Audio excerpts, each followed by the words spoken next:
Tiro Jono Maniga Zakat ke masalari tim jani de Tiro Zakat ka no Jonoru mashi de Shui upoma Zakat tokame Ngui upoma Zakat tokame Kongyang Kongwe Pisiri upoma Zakat towa Tiro Shui shi de Shuiji tata shi de so no Ngaze ne Shuiji tata shi de so no Konatula gwe no Ngaje libe te yui te champion Muijibe tata shi no Ngaze ne Natula gwe Arie kala tambu gulebe Ulma Tadana Pinashimia Afuega, leading Konatong Natao Naya, Subi China Tabi Pit. Diro Lutio Simaga, no leading Konatong Natao Naya, Tulatema, Wipum Wishan Shide, Suzon Tara, Shide solution, Arilu Zakat Togaro. Zakat Togo Togaro me Arilu. No Diro, Dibakema, Muni Ludanzari Dema. No Muboga Luribo, no Muso Mupiaro Mabau. No Amiazu Luluma, Wilinga Tingaro, Sumi Tajara Jibe. No, the churi pure, no linga de she, late conatown of she,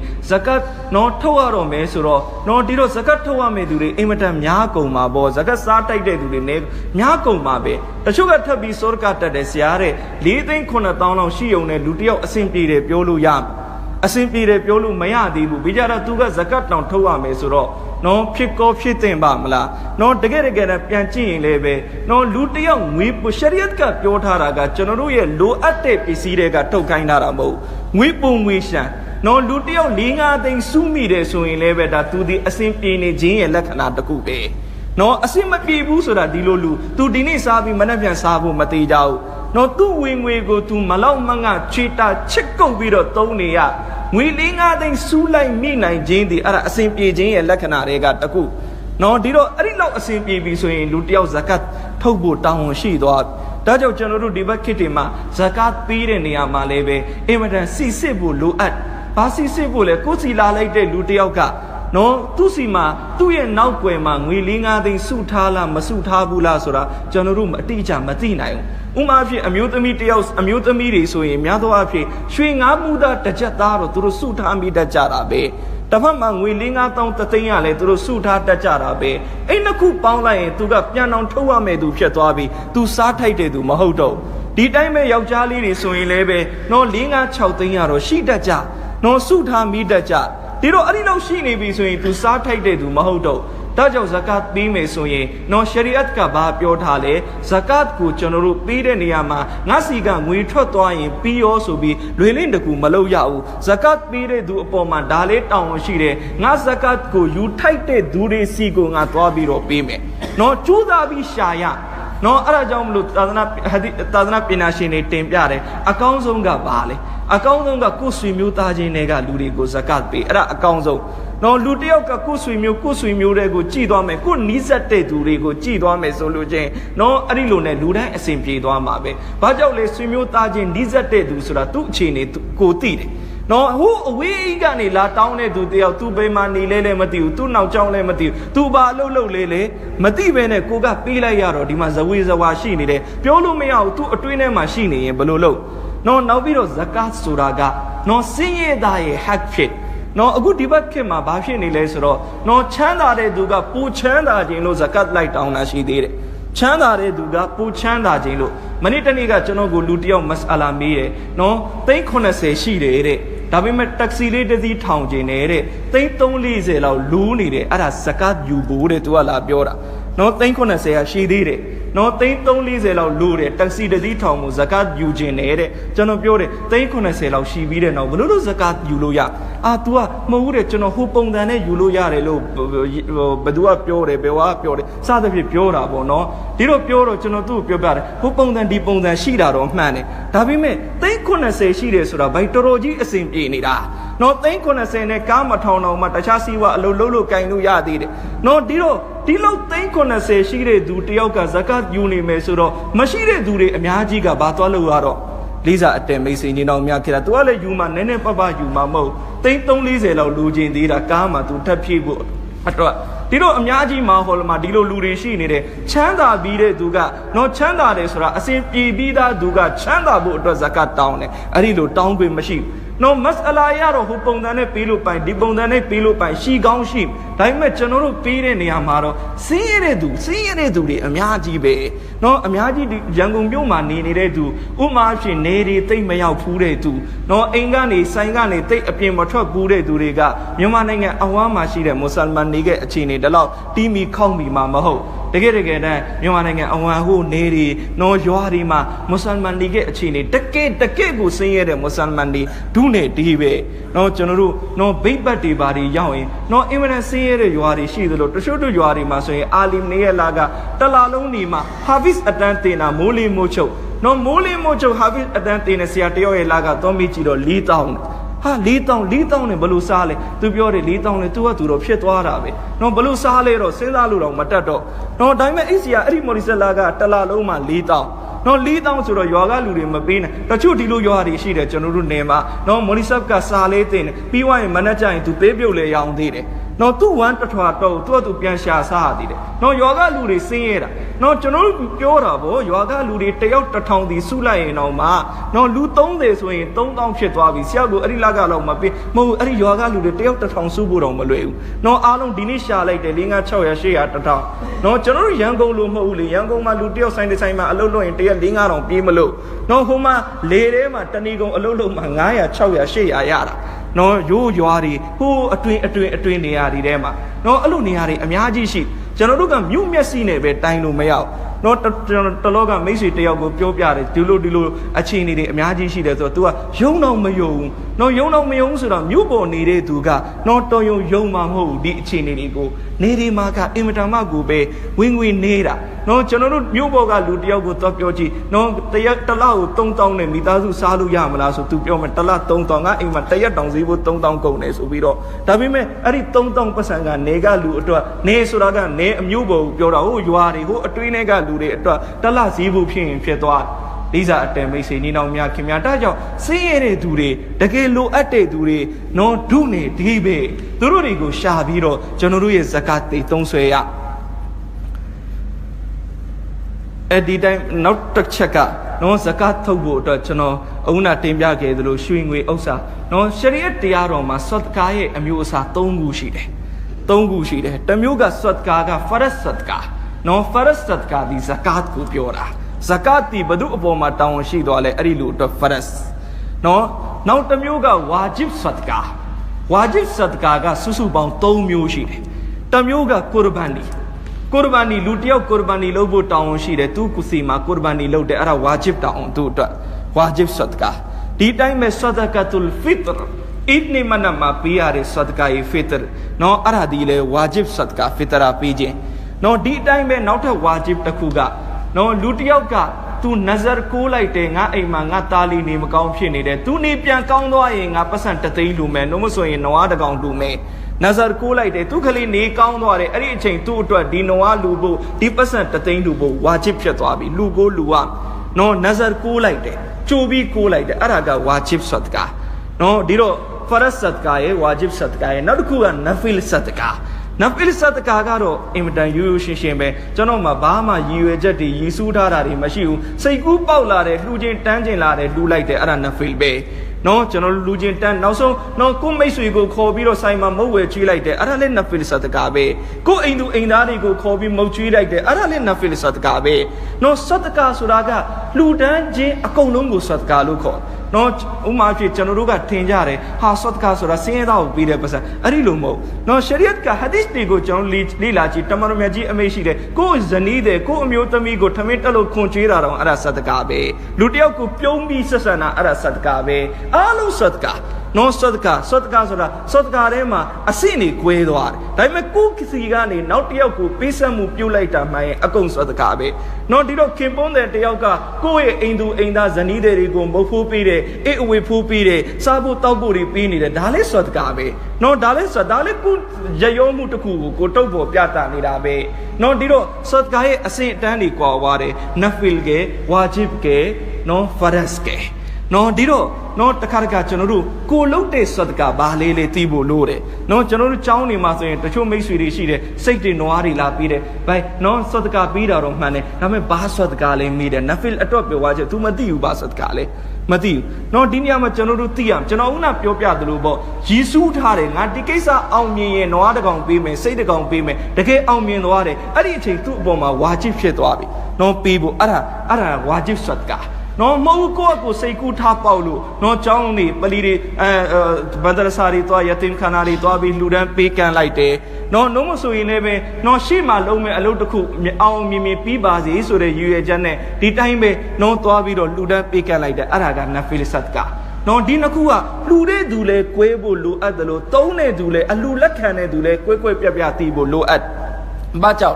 ်နော်ကျွန်တော်တို့ဖာရတ်ဆတ်ကာဇကာတ်တီဇကတ်စားထိုက်တဲ့သူကိုပဲပေးလို့ရတယ်လူတကာပေးလို့မရဘူးကျွန်တော်တို့သိဒီတိုင်းပဲနော်ကုရ်ဘာနီကဝါဂျစ်ဆတ်ကာကုရ်ဘာနီလဲကုရ်ဘာနီရက်3ရက်အတွင်းမှာဇဘာလုံးမှကျွန်တော်တို့စားလို့ရတယ်တတိတကြွယ်တွေကိုကျွေးလို့ရတယ်နော်အကယ်၍အဲ့3ရက်ကြော်ပြီးတော့မှအဲ့ဒီသားကောင်ကိုဇဘာလုံးရင်အဲ့ဒီသားကောင်တစ်ကောင်လုံးကျွန်တော်တို့ထိခွင့်မရှိတော့ဘူးဒီတိုင်းပဲတတိတကြွယ်တွေကိုကျွေးခွင့်မရှိတော့နော်ဒါကကုရ်ဘာနီရဲ့အမိန့်ဒီတိုင်းပဲဆဒကာဖီတရ်တူလီလဲဝါဂျစ်ဆဒကာဖြစ်တဲ့အတွက်ဆဒကာဖီတရ်ကိုလည်းပဲသူစင်းရဲကိုပဲပေးရတယ်နော်ချမ်းသာတဲ့သူပေးလို့မရဘူးကိုယ်အိမ်မှာရှိတဲ့သားသမီးပေးလို့မရဘူ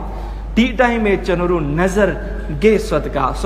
ဝါဂျီပါတယ်အခုနကျွန်တော်ပြောသလိုယေရှုထားတဲ့အောင်မြင်လို့ပေးတဲ့ဆဒကာအဲ့ဒီဆဒကာကလည်းသူစင်းရဲကိုပဲကျွေးရတယ်နော်အဲ့ဒီဆဒကာကိုချမ်းသာတဲ့သူတွေစားလို့မရဘူးနော်အစဉ်ပြေတဲ့သူတွေစားလို့မရဘူးဇကတ်စားထိုက်တဲ့သူစင်းရဲတွေဒါလည်းဆဒကာဝါဂျီဘာကိုစားလို့ရအဲဆဒကာနာဖီလာကြတော့အဲ့လိုမဟုတ်တော့ကြိုက်တဲ့သူစားလို့ရတယ်ကိုလည်းစားလို့ရတယ်ကိုမိသားစုလည်းစားလို့ရတယ်တတိလည်းစားလို့ရတယ်စင်းရဲသားလည်းစားလို့ရတယ်ဒါကြောင့်ကျွန်တော်တို့နော်ဒီတိုင်းဂျာကာလာတွေမှာလီလာတစ်ခုလူမယ်ဆွတ်တကာတစ်ခုလူမယ်ဆိုရင်နော်ကိုခွဲခြားသိရမယ်ငါလူနေတာဝါဂျီဘာလားနာဖီလာလားနှုံးမဆိုရင်လည်းကိုသွားလူတဲ့အခါအာလင်တဘာဘာကိုမေကျွန်တော်ဒီအတွက်လူနေတာအဲ့ဒါကိုဝါဂျစ်ဆွတ်တကာလို့ပြောမလားနဖီလ်ဆွတ်တကာလို့ပြောမလားနော်အဲဝါဂျစ်ဆွတ်တကာဆိုရင်ကိုယ့်ရဲ့ပေးကမ်းမှုသည်စင်းရင်သားအတွက်သာလင်တည်တံ့ဖြစ်ကနော်နဖီလ်ဆွတ်တကာဆိုရင်တော့ကိုယ့်ရဲ့ပေးကမ်းမှုဟာအဲ့လောက်စစ်เสียမလို့တော့လူတိုင်းစားသုံးခွင့်ရှိသွားနော်ဒီလိုပဲနော်ကျွန်တော်တို့ဆွတ်တကာမှာလည်းနီယတ်လိုအပ်နော်ဖရတ်ဆတ်ကာရီနဲ့ဝါဂျစ်ဆတ်ကာရီမှာနီယတ်လိုအပ်ဥမာပြဇကတ်ပေးတယ်လူတယောက်နီယတ်ပါပြီးပေးရမယ်ကုရ်ဘာနီလုပ်တယ်လူတယောက်နီယတ်ပါပြီးလုပ်ကဆတ်ကာဖီတရ်ပေးတယ်လူတယောက်နီယတ်ပါပြီးပေးရဒီတိုင်းမဲ့နဇ်အတွက်ဆတ်ကာလုပ်တယ်အဲ့ဒီမှာလည်းနီယတ်ပါမယ်အလ္လာဟ်ဘေကိစ္စမှာနဇ်ကိုထားလို့အဲ့ဒီရဲ့အတွက်နဲ့ကျွန်တော်မျိုးဒီဆတ်ကာပြီးပါတယ်နီယတ်ပါနာဖီလာမှာတော့နီယတ်မလို့ဥမာပြကျွန်တော်အပြင်ထွက်သွားတယ်မစ္စကင်တယောက်တွေ့တယ်ငွေ1000လူလိုက်တယ်အဲ့ဒီမှာဘာမှနီယတ်မလို့ဆတ်ကာရင်နာဖီလာမှာနီယတ်မလို့နော်နီယတ်ဆိုတာကတော့ဒီလောက်ပဲကိုဘာအတွက်လူနေတယ်ဘာကိုလူနေတယ်ဒါကိုကိုယ်စိတ်ထဲမှာယေရှုထားရင်အဲ့ဒါနီယတ်ကလုံလောက်ပါနောက်ပြီးတော့ကျွန်တော်တို့ဇကာတ်ထုတ်တဲ့အခါမှာနော်ပစ္စည်းဥစ္စာတွေတော့ရှိတယ်ဒါပေမဲ့အဲ့ဒီပစ္စည်းဥစ္စာတွေကိုဘယ်ရဲ့ဈေးနဲ့လူမလဲနော်ကျွန်တော်တို့ကာလပေါက်ဈေးပေါ်တွက်ချက်ပြီးတော့ဇကာတ်ထုတ်ကဥမာပြလူတယောက်စီမှာရွှေ30သားရှိအဲ့ဒီရွှေ30သားကိုသူဘယ်ခေတ်ကဝယ်ထားတာလဲဆိုတော့လွန်ခဲ့တဲ့အနှစ်40အရင်ရွှေတစ်ကြက်သား6000ခေတ်ကဝယ်ထားတာနော်ငါဝယ်တော့ကတစ်ကြက်သား6000ပဲ30သား6သိန်းဆိုပြီးဇကာတ်ပေးလို့မရဘူးသူဝယ်တော့က6000နဲ့ဝယ်တာမှန်တယ်အခုကာလပေါက်ဈေးဘယ်လောက်ရှိလဲရွှေတစ်ကြက်သား8သိန်းခွဲဆို8သိန်းခွဲနဲ့တက်ပြီးတော့လှူရဒီတိုင်းပဲအခန်းနေမြေတွေနဲ့ဆွတ်တကဇကာတ်ထုတ်မယ်ဆိုရင်လည်းပဲနော်ကိုဘေတုံးကဝယ်လေအဲ့ဒီဈေးကအဓိကမဟုတ်ဟာငါဝယ်တော့ကဒါ300နဲ့ဝယ်ထားတာနော်300ပေါ်မှာပဲတွက်ပြီးဇကာတ်ထုတ်လိုက်မယ်မရနော်ကာလပေါက်ဈေးအဲ့ဒီ300နဲ့ကိုဝယ်ခဲ့တာမှန်တယ်အခု3000တန်သွားပြီဆိုရင်3000အပေါ်မှာဇကာတ်ထုတ်ကကာလပေါက်ဈေးအပေါ်မှာပဲဇကာတ်ထုတ်ကဒီတိုင်းပဲဇကာတ်ထုတ်ဖို့အတွက်တစ်နှစ်ပြည့်တယ်ကြည်တယ်ဆိုတာကလည်းစထုတ်မဲ့သူအတွက်ပဲကြည်ရနော်ဥမာဖြစ်လူတယောက်သူကနှစ်တိုင်းဇကာတ်ပေးနေကြလူနော်သူ့မှာတော့အများကြီးမချမ်းသာဘူးသူရှိလောက်နော်ရှိသူမဲ့စုလေးကိုသူနှစ်တိုင်းဇကာတ်ထုတ်နော်သူ့ရဲ့ဇကာတ်ထုတ်တဲ့အခါရက်ကဥမာဖြစ်ရမ်ဇန်15ရက်တိုင်သူဇကာတ်ထုတ်တယ်ထားပါတော့နော်အဲ့ဒီလိုနဲ့တိုက်ဆိုင်ပါရှိလဲရမ်ဇန်14ရက်မှာသူအမွေရပြီးတော့သူ့စီမှာပတ်စံက300လောက်ရှိသွားတယ်ဆိုလို့ရှိရင်အဲ့ဒီတရက်ကျူပြီးရောက်လာတဲ့ပတ်စံအတွက်ဇကာတ်ထုတ်ရမလားထုတ်ရဘာရှိလို့လဲအဲ့ဒီမှာတစ်နှစ်ပြည့်စရာမလိုဘာကြောက်လဲသူဒီနှစ်တိုင်းဇကာတ်ထုတ်နေတဲ့သူဖြစ်လို့တစ်နှစ်ပြည့်တယ်မပြည့်ဘူးစောင်းရမှာကအခုမှစထုတ်မဲ့သူအတွက်ပဲစောင်းရ နော်ဟာကျွန်တော်အရင်နှစ်တုန်းကရှိစုမဲ့စုလေးကိုထုတ်နေတာမှန်တယ်နော်နှစ်တိုင်းဇကတ်ထုတ်နေတဲ့သူအတွက်တရက်မပြောနဲ့ဇကတ်မပေးခင်နိုင်ပိုင်းအလိုကြိုပြီးဝင်လာရင်လေအဲ့ဒီပတ်စံအပေါ်မှာဇကတ်ထုတ်ရမှာပဲသူဒီတာနှစ်တိုင်းဇကတ်ထုတ်နေတဲ့သူတယောက်ဖြစ်တဲ့အတွက်ဒီလိုလဲရှိတယ်သူမှာနော်သူဒီရမ်ဇန်15ရက်နေ့ဆိုရင်အမြဲဇကတ်ထုတ်တဲ့သူနော်သူမှာပိုင်ဆိုင်မှုတွေအများကြီးရှိနေတယ်ဒါပေမဲ့14ရက်နေ့မှာအများကြီးပိုင်ဆိုင်မှုတွေနှုတ်ဆန်ဖြစ်သွားတယ်နော်အဲ့ဒီလိုဆိုရင်လည်းပဲအဲ့ဒီပိုင်ဆိုင်မှုတွေအတွက်ထုတ်เสียမလို့တော့သူဘယ်နေ့မှအမြဲထုတ်နေလဲအဲ့ဒီနေ့ရဲ့ပိုင်ဆိုင်မှုအပေါ်မှာပဲမူတည်တယ်နောက်ထပ်မစအလာတစ်ခုကနော်ကျွန်တော်တို့နော်ရှယ်ယာတွေရှိတယ်နော်လုပ်ငန်းတော့မရှိဘူးဒါပေမဲ့ရှယ်ယာရှိနော်ရှယ်ယာတွေရှိတယ်ရှယ်ယာတွေထည့်ထားတယ်ရှယ်ယာတွေနော်ကျွန်တော်မြန်မာပြည်မှာတော့နဲပါတယ်နိုင်ငံခြားတွေမှာဆိုရင် stock share တွေရှိတယ်အဲ့ဒီမှာသွားပြီးပါဝင်ထားတယ်နော်ရှယ်ယာတွေထည့်ထားတယ်ဝယ်ထားတယ်ဆိုရင်လည်းပဲဒီမှာဘာနီယက်နဲ့ဝယ်ထားတာလေတချို့ကရှယ်ယာအလုပ်လုပ်တယ်ဆိုတာကရှယ်ယာတွေဝယ်မယ်ပြန်ရောင်းမယ်ရှယ်ယာအယောင်းဝယ်နဲ့သူပတ်စံရှာနေတာအဲ့လို့ဆိုရင်တော့သူ့ရဲ့ရှယ်ယာတွေအားလုံးရဲ့တန်ဖိုးပမာဏအပေါ်မှာသူစကားထုတ်ကနော်အဲ့ဒီမှာလည်းပဲသူမကြည့်အောင်ငါဒီရှယ်ယာဝယ်တော့ကနော်ပတ်စံတလောက်နဲ့ဝယ်ထားတာအဲ့ဒါကိုမကြည့်အောင်လက်ရှိသူ့ရှယ်ယာတွေရဲ့ပေါက်စီအဲ့ဒါကိုကြည့်ရမဟုတ်ဘူးသူကဒီလိုလူသူရှယ်ယာထည့်ထားတယ်နော်အဲ့ဒီရှယ်ယာကိုသူကရောင်းနေဝယ်နေတာမဟုတ်ရှယ်ယာအယောင်းဝယ်သူလုပ်နေတာမဟုတ်အဲ့ဒီရှယ်ယာထည့်ထားတယ်ရတဲ့အကျိုးမြတ်လေးကိုသူစားတောက်နေတာဆိုရင်တော့အဲ့ဒီရှယ်ယာကြီးတစ်ခုလုံးအပေါ်မှာထုတ်เสียမလို့ဘူးဝင်နဲ့ဝင်ငွေအပေါ်မှာပဲပူရှာမဇကတ်ထုတ်ရနောက်တစ်ခုကအကျွေးရကဏ္ဍကျွန်တော်တို့တစ်ခါတခါဒီလိုရှိတယ်အကျွေးပေးထားတယ်နောက်လူကိုသိန်း100ချီးထားတယ်သိန်း200ချီးထားနော်အကျွေးပေးထားတယ်လောတဲ့ဒီပတ်စံကိုမှမဟုတ်ဘူးသူ့မှာနော်ဒီတော့အကျွေးယူထားတဲ့သူနော်အကျွေးပေးထားတဲ့သူကဘယ်လိုလုပ်ကြမလဲဒီပတ်စံကတော့ကိုယ့်ပတ်စံတော့မှန်တယ်ကိုယ့်လက်ထဲမှာမရှိဘူးသူများကြည့်တာနော်အဲ့ဒီမှာလဲ2မျိုးရှိတယ်အဲ့ဒီအကျွေးကသူ့စီကရဖို့တေးကြလားနော်တေးကြတယ်ဆိုရင်ကျွန်တော်ဘာလုပ်မလဲအဲ့ဒီအကျွေးအတွက်ပါပေးထားတဲ့အကျွေးအတွက်ပါဇကတ်ထုတ်နော်နှစ်တိုင်းထုတ်သွားလိုက်ဟိုကမရသေးရင်လည်းထုတ်သွားလိုက်နော်ဥမာဖြစ်ဒီလိုအကျွေးဒီအကျွေးကသူ့ကိုပေးထားတယ်ဒါပေမဲ့မျောလင်းချက်မရှိတော့နော်ကိုကသိန်း100ချီးထားတယ်ဟိုလူကလာပြောတယ်ခင်ဗျားသိန်း100တွေပါတယ်အားလုံးကျုပ်မှာကုန်သွားပြီနော်ကျုပ်ပြန်တော့ဆက်မယ်ဒါပေမဲ့လောလောဆယ်တော့ခင်ဗျားမှန်မျောလင်းနဲ့အဲ့ဒီလိုမျောလင်းချက်နည်းနေတဲ့အကျွေးအပေါ်မှာတော့ဇကတ်ထုတ်เสียမလို့ဘူးဒါပေမဲ့ဒီလိုတော့ရှိတယ်ဟိုပုဂ္ဂိုလ်ကကိုစီကသိန်း100ချီးထားပြီးသူ10နှစ်လောက်နေမှအဲ့သိန်း100ကိုလာဆက်လိုက်တယ်ဆိုရင်တော့အဲ့သိန်း100ရောက်လာတဲ့အချိန်10နှစ်စာရဲ့ဇကတ်ထုတ်က10နှစ်စာလုံးရဲ့ဇကတ်ထုတ်ကဒီစားတဲမိတ်ဆွေညီနောင်များခင်များဒီတိုင်းပဲနော်ကျွန်တော်တို့နောက်ပုံစံတစ်ခုကဇဘောရဲ့ပုံစံနော်ဒါဒီမတ်အလာလေးတော်တော်များများမေးကြတယ်နော်တချို့မိတ်ဆွေတွေရှိတယ်အိမ်ပိုင်မရှိသေးဘူးနော်အိမ်ငှားနေရတယ်နော်အိမ်ငှားနေရတဲ့အခါကျတော့အိမ်ငှားရင်ဇဘောတင်ရနော်ရန်ကုန်မြို့ပေါ်မှာဇဘောတွေကလည်း10သိန်း15သိန်းမဟုတ်တော့ဘူးဆိုရင်သိန်း100တွေ150တွေအဲ့လောက်အတိုင်းတာတွေစဇဘောတင်နေရဒီတော့ဇဘောတင်တဲ့သူက तू ကဇဘောတင်ဖို့အတွက်သိန်း100 150ကြီးပိုင်ဆိုင်ထားတော့အဲ့ဒါကြီးပေါ်မှာရောဇကတ်ထုတ်เสียလို့မလားနော်မစအလာရကြည့်မယ်ဆိုရင်တော့ तू ဒီသိန်း100 150ပိုင်ဆိုင်တဲ့သူဖြစ်တဲ့အတွက်ဇကတ်ထုတ်ရမယ့်အနေအထားမှာရှိသူ့ပြင်မဲ့လည်းပဲသာသနာပညာရှင်တွေကဒီအချက်နဲ့ပတ်သက်ပြီးတော့သုံးသပ်မှုတွေပြုက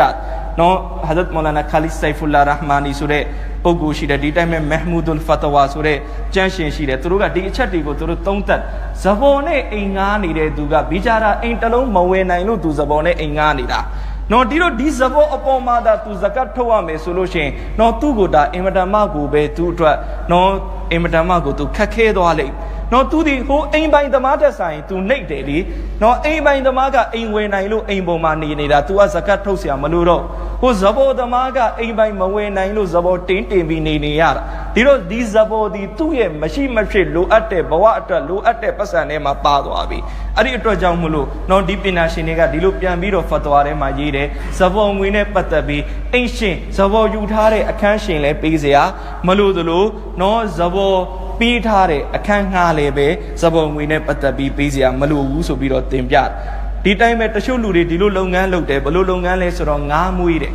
နော်ငားမွေးတဲ့သူအတွက်လည်းပဲနော်သူ့ရဲ့ငားမွေးတဲ့မြေကြီးအပေါ်မှာလဲဇကတ်ပေးเสียမလို့ငားကန်အပေါ်မှာလဲဇကတ်ပေးเสียမလို့ဘယ်အပေါ်မှာသူဇကတ်ပေးရမလဲအဲ့ဒီကန်ထဲမှာရှိတဲ့ငားတွေရဲ့တန်ဖိုးအပေါ်မှာသူဇကတ်ပေးရတနည်းအားဖြင့်သူ့အတွက်ကုံရောင်းကုံဝယ်ပစ္စည်းဒီငားတွေဖြစ်သွားပြီနော်အဲ့ဒီငားတွေအပေါ်မှာဇကတ်ပေးရ ဒီမှာလည်းပဲကျွန်တော်တို့သိရမယ်နော်ငါးမွေးတဲ့သူဆိုရင်နော်ငါးကိုသူဝယ်တော့အကောင်ပေါက်လေးတွေဝယ်ပြီးထားထည့်ထားတာအခုကန်ထဲမှာငါးကတရောင်လောက်ဖြစ်နေပြီးကြီးတာဒီတော့ဘေးဈေးအပေါ်တွက်ရမလဲလက်ရှိကန်ထဲမှာရှိနေတဲ့အရွယ်အစားရဲ့ဈေးအပေါ်တွက်နော်သူတိတ်တိတ်လေးဝယ်တော့ဈေးအပေါ်မတွက်ရဘူးဒီတိုင်းပဲကျွန်တော်တို့ကြက်ချံပိုင်ရှင်တွေထဲမှာပုံစံ2မျိုးရှိတချို့ကကြက်မွေးတယ်ဘာအတွက်မွေးတာလဲကြက်အယောင်ဝယ်လုပ်ဖို့အတွက်နော်ကြက်မွေးတယ်ကြက်အကောင်600ချမ်းနဲ့ထည့်ပြီးမွေးထားတယ်ကြက်ပေါက်စလေးတွေနော်အဲ့ဒီလိုနဲ့ကြက်တွေကြီးလာတယ်တပိတ်သားခွေးအကောင်တွေဖြစ်လာတယ်ကောက်ပြီးတစ်ချံလုံးထုတ်ရောင်းမလိုက်နော်အဲ့ဒီနီးနဲ့ပတ်စံရှာတယ်တချို့ကကြတော့ကြက်မွေးတာနော်ကြက်ရောင်းဖို့မဟုတ်ဘူး तू ကကြက်ကိုဥခိုင်းတယ်ဥရောင်းဖို့ तू ကြက်မွေးတာဒီတော့ကြက်ရောင်းဖို့ကြက်မွေးတဲ့သူဆိုရင်တော့သူ့ခြံထဲမှာရှိတဲ့ကြက်တွေအားလုံးရဲ့ပမာဏအပေါ်မှာ तू ဇကတ်ထုတ်ရနော်ဥရောင်းဖို့ကြက်မွေးတဲ့သူဆိုရင်တော့ကြက်ကသူ့အတွက်ဆက်တပွဲဖြစ်သွားတဲ့အတွက်ကြက်ပေါ်မှာဇကတ်ထုတ်เสียမလို့ဘူးဥအပေါ်မှာပဲ तू ဇကတ်ထုတ်ကနော်ဒီအတိုင်းပဲကျွန်တော်တို့စက်ယုံတွေလုပ်ငန်းတွေလဲပတ်နေတဲ့သူဆိုင်တွေလဲပတ်နေတဲ့သူတွေမှာဒါတွေရှိတတ်နော်စက်ယုံရဲ့ကားဆိုင်ရဲ့ကားနော်ကားတွေအများကြီးရှိတယ်ဒါဆိုင်မှာ3ဖို့ကား4-5စီးစေသီးထားတယ်ဒါဆိုင်3ကားတွေစက်ယုံ3ကားအဲ့ဒီကားတွေတစ်စီးအပေါ်မှာဇကတ်ပေးတရားမလိုဘူးဘေးအပေါ်မှာပဲပေးရမလဲအဲ့ဒီလုပ်ငန်းကြီးတစ်ခုလုံးမှာလဲပတ်နေတဲ့ပတ်စံလုပ်ငန်းမှာတူလောင်ထားတဲ့ပစ္စည်းတွေအပေါ်မှာပဲဇကတ်ပေးရဒီတိုင်းပဲနောက်တစ်ခုကနော်ကျွန်တော်တို့စက်တွေရှိတယ်နော်စက်တွေကအကြီးတွေကျွန်တော်မနေ့ကတင်ပြခဲ့သလိုအဲ့ဒီစက်တွေကိုအယောင်းဝယ်လုပ်နေတာမဟုတ်အဲ့စက်တွေနဲ့ကျွန်တော်နော်ကုန်ပစ္စည်းတွေထုတ်နေတာနော်အဲ့ဒီလိုစက်ယုံတွေအတွက်တော့စက်ယုံရဲ့အဆောက်အဦအပေါ်မှာလဲဇကတ်တောင်းမရှိဘူးနော်ဒီတိုင်းပဲစက်တွေအပေါ်မှာလဲဇကတ်တောင်းမရှိဘူးနော်သူဘေးအပေါ်မှာဒီစက်ကနေရှာနေတဲ့ပစ္စည်းဒီစက်ကဝင်ငွေအပေါ်မှာသူဇကတ်ပေးရမယ်နောက်တစ်ချက်ကသူ့ရဲ့စက်ယုံမှာဓာရီရှိနိုင်တယ်ကုန်ချမ်းရှိမယ်ကုန်ချောရှိကုန်ချမ်းရှိမယ်ကုန်ချောရှိအဲ့ဒီကုန်ချမ်းကုန်ချောအပေါ်မှာသူဇကတ်ပေးရနော်ဒါကတူလောင်ထားတဲ့ပစ္စည်းတွေဖြစ်သွားပြီနော်ကုန်ချမ်းတွေကုန်ချောတွေအဲ့ဒီတူလောင်ထားတဲ့ပစ္စည်းတွေအပေါ်မှာဇကတ်ပေးရနော်ဥမာဒီတိုင်းပဲကျွန်တော်တို့ဥမာဖြစ်တချို့စက်ချုပ်ဆိုင်ရှိတယ်နော်စက်ချုပ်ဆိုင်မှာသူ့မှာဒီလောက်ပစ္စည်းတွေအများကြီးလောင်ထားတယ်အချီလုံးတွေလည်းတပုံကြီးနော်ပိတ်စတွေလည်းတပုံကြီးလောင်ထားတယ်ဒီတော့သူဒီအဲ့ဒီလောင်ထားတဲ့ပစ္စည်းပေါ်မှာလည်းပဲသူဇကတ်ထုတ်ရနော်ဒီစက်ချုပ်ချင်းရနေရတဲ့ဝင်ငွေကတပိုင်းလောင်ထားတဲ့ပစ္စည်းကတပိုင်းလောင်ထားတဲ့ပစ္စည်းအပေါ်မှာလည်းပဲသူဇကတ်ထုတ်ကဆက်ပြီးတော့နော်ကျွန်တော်တို့ဥမာအဖြစ်နွားမွေးတဲ့သူကနွားအကောင်လိုက်ရောင်းဝယ်နေတာမဟုတ်ဘူးဆိုလို့ရှင်နော်သူကဥမာဖြစ်နွားအကောင်လိုက်ရောင်းဝယ်နေတယ်ဆိုရင်နွားတွေရဲ့တန်ဖိုးအပေါ်မှာဇကတ်ထုတ်ကနော်ဒါလေးပဲကျွန်တော်နွားကလအုပ်တရဲ့ဇကတ်ကဏ္ဍအင်ရှာလာမနေ့ပြန်ကြရင်နည်းနည်းပြောပြနော်အကယ်၍သူကနွားမွေးတာနွားအကောင်လိုက်ရောင်းနေတာမဟုတ်နွားကနေနှုတ်ညစ်ပြီးနှုတ်ရောင်းနေတာဆိုလို့ရှိရင်သူ့ရဲ့အဲ့ဒီနှုတ်ရဲ့အယောင်းအဝယ်ကရတဲ့ဝင်ငွေအပေါ်မှာပဲသူဇကတ်ထုတ်ရမယ်နွားအပေါ်မှာချမ်းအပေါ်မှာသူဇကတ်ပေးစရာမလိုဒီတိုင်းပဲဒီပစ္စည်းတွေအပေါ်မှာကျွန်တော်တို့ဇကတ်တွက်တဲ့အခါမှာတွက်ချက်စရာမလိုတခုကဘာလဲကျွန်တော်တို့နေနေတဲ့အိမ်နော်အိမ်ဘလောက်ပဲကောင်းအဲ့ဒီအပေါ်မှာဇကတ်မလိုဒီတိုင်းပဲလူတယောက်မှအိမ်3-4အိမ်ရှိတယ်အဲ့ဒီအိမ်တွေလည်းပဲသူဘာဖို့အတွက်ဝယ်ထားတာလဲညီဖို့ဝယ်ထားတာနော်အဲ့ဒီမှာလည်းပဲသူဇကတ်ပေးစရာမလိုဒီတိုင်းပဲလူတယောက်မှခြံကြီးပဲ10ခြံရှိတယ်အဲ့ဒီခြံတွေဘာအတွက်ဝယ်ထားတာလဲနော်သူအသုံးပြုဖို့အသုံးချဖို့လိုအပ်လို့ဝယ်ထားတာသူ့ရဲ့ပစ္စည်းရတွေသိမ်းမယ်ထားမယ်အဲ့ဒီလိုဆိုရင်လည်းပဲအဲ့ဒီမှာဇကတ်ပေးစရာမလိုဘူးကျွန်တော်မနေ့ကတင်ပြခဲ့သလိုအယောင်းဝယ်လုပ်မယ်ဆိုတဲ့နေရက်နဲ့ဝယ်မှအဲ့ဒီအပေါ်မှာပဲဇကတ်ပေးရဒီတိုင်းပဲကျွန်တော်တို့နော်